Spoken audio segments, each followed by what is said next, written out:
Hi everyone! So today gusto kong i-share yung experience ko during first day sa CVAP. Honestly, sobrang kinakabahan talaga ako before the class started. As someone who's naturally introverted and shy, this was probably the biggest step I've taken when it comes to putting myself out there. Kasi alam ko hindi to yung typical college class na uupo ka lang, makikinig tapos uuwi. I already had the feeling na magiging very interactive siya.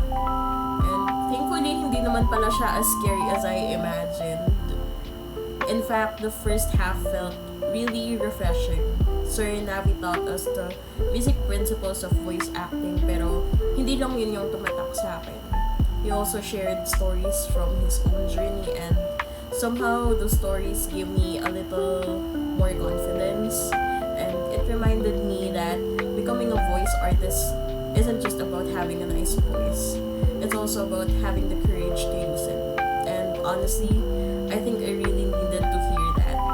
Pero eto na, yung second half naman, oh no. May activity kasi kami where we had to introduce ourselves creatively. Tapos yung BR groupmate ko suggested that we do the TikTok trend, yung magsasabi ka ng one line 4 times in 4 different ways. Somehow, pumayag ako dun. And I ended up using my normal voice, an old lady voice, Paimon, and Pikachu. Oo, si Pikachu.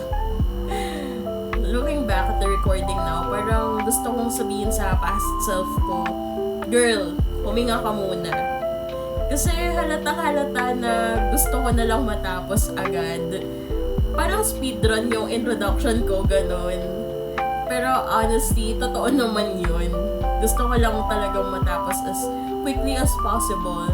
Pero, ayun, watching my BR mates afterwards, ang galing nila. Ang natural nila magsalita, walang pagmamadali, tapos sobrang committed sa performance nila. Napaisip tuloy ako na, okay, kaya ko rin to. Hindi pala ngayon. Next time, I'll try my best to slow down, enjoy the moment, and stop worrying too much about making mistakes. Baby steps, kumbaga. After that, we had a discussion with Sir Ron and Miss Dean about multimedia production. Suddenly, parang bumalik ako sa college. Since communication yung course ko, familiar na yung ibang topics. But instead of calling it a refresher, itatawag ko siya as second chance.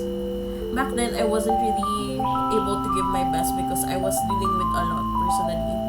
Kaya ngayon parang binibigyan ulit ako ng pagkakataon ng mundo na matuto, mag-grow, at makita kung hanggang saan pa yung kaya kong marating. Overall, my first day sa CVAP was equal parts scary, awkward, inspiring, and surprisingly fun. I'm still shy, don't get me wrong. Hindi naman magically mawawala yun after one day. But I did realize something. Sometimes growth doesn't look like becoming fearless. Sometimes it just looks like showing up even when you're terrified. So, here's to day 1. Sana sa mga susunod na sessions, mas maging confident na ako and mas hindi ako mag-speedrun sa mga introductions. Sana mas ma-enjoy ko yung process. Ayun na. See you sa next vlog!